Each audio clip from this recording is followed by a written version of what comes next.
Okay, welcome back to the show. So we're in the attic today, and this isn't the first time we've been up here. We went through, ripped all the electrical out of here, rewired this whole place. We still have to put all of this insulation back in place. But the biggest thing in this attic is this support for the rafters right here. I mean, 70, 80 years ago, they must have just scrapped together whatever they could do to build a house. Because you see, these are just sistered together and not even that well. But then they have been supporting this house for 70 years. We've got some roof pieces that are just 100% cracking up and falling down. Here's a whole piece of the roof inside the house that came from right there, and literally the shingles I can just reach through and push up on them. There's another broken board up there. I can't remember which one it is. One of these rafters is broken in half. It's cracked, so I need to sister a board on both sides of that. And we've been waiting for a day to do this because it has just been stupid hot here. And today it is in 60 degrees, and it's just not that hot up here in the attic, and it's a perfect day to do it. So we got some stuff on this side to do, and also over there, behind you guys here, I'll show you real quick, by the chimney. Yeah, over on this side. So this rafter was cracked also. I already sistered a board on the top of that. He had to add some legs in here because there was nothing supporting this entire side of the roof right here. And the wind comes from this direction also. So this roof was like a trampoline. It was just bouncing up and down. It ripped all the flashing around the outside of that chimney out, so the chimney was leaking real bad. So we got that shored up and kind of fixed that problem. I need to put another stiffener over here, and we have a couple of spots in the roof sheathing also on this side that need addressed. So basically all I'm going to do is like you can see right there, that is just shingles. Let me see if I can get some light on it for you. Yeah, that's just shingles. That's the outside right there. And we got roofers coming in about 2 weeks to completely rip this off, and I'm going to have them cut this out and replace that. But in the meantime, I'm going to just put a piece of 1x10 across there flatways, so that when the roofer is up here, there's another one right there that's just completely cracked in, so that when the roofers are up on the roof, they don't fall they don't fall through the roof and injure themselves in any way. So yeah, that's what we're doing right now. I'm gonna get to it.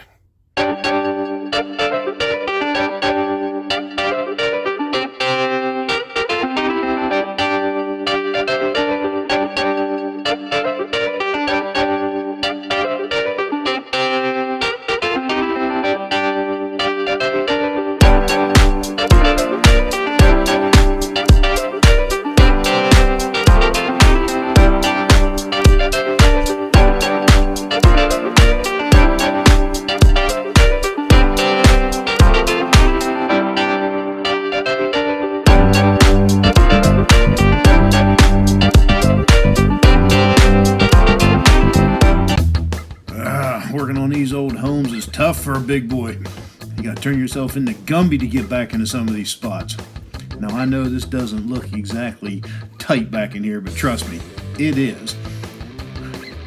Trying to get positioned to where you can get your boards up in there and get your screw gun in there to fasten the boards, and tough.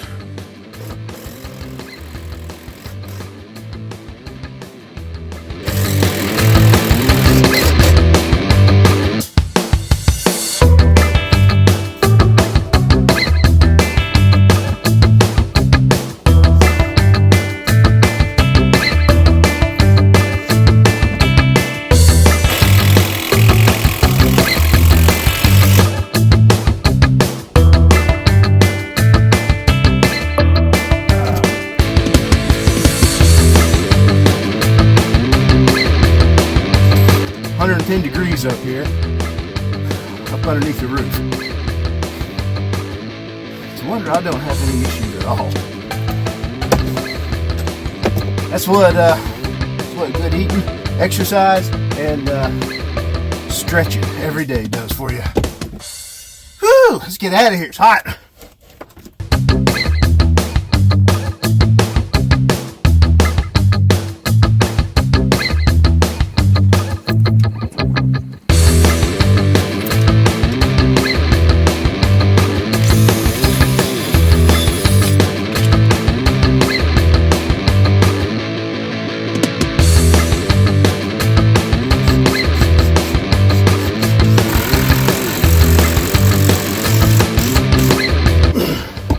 Alright, anytime that you're transferring a load, say from the roof here down to ceiling joist, ideally you'd want to set this on top of a wall, but that's not the case here.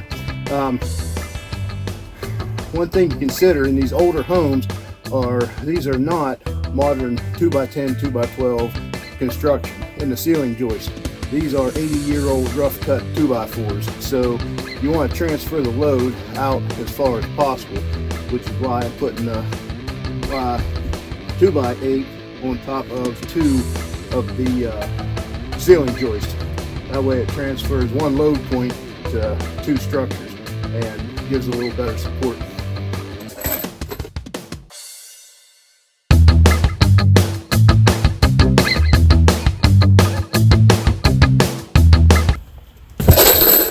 Woo! Right through the ceiling. Just kidding, didn't do it.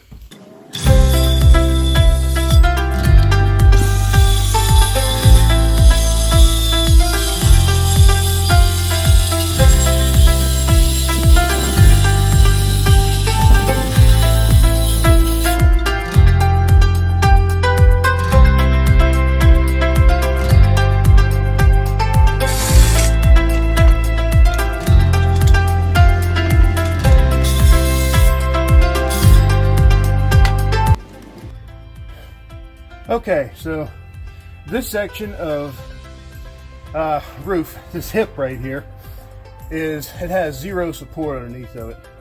It's got every bit of a 40-foot run from that corner of the house all the way up to the peak up there, and it's supporting two full sections of roof. This roof that comes over and this roof that meet right on top of that hip, and it does have a very little bit of support with the triangulation, but nowhere near what it really needs. So we're going to go ahead and put a support up here in the center of this, and just to give it some extra support up there.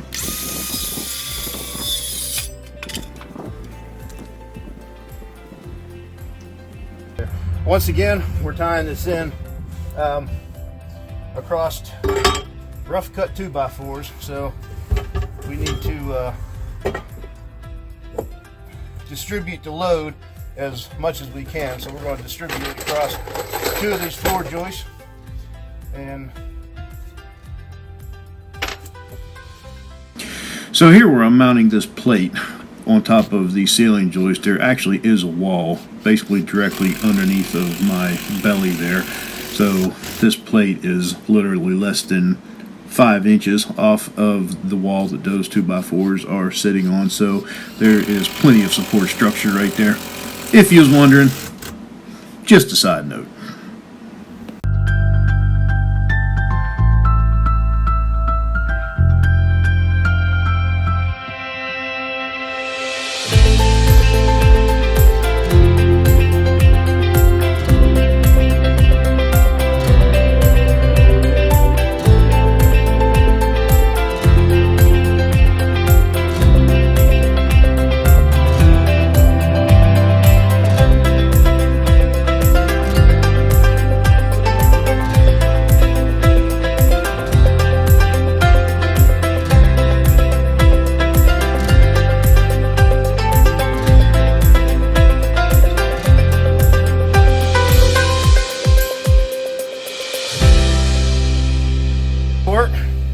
Go get another battery. We'll put some more screws in this, but she'll stay for another 100 years.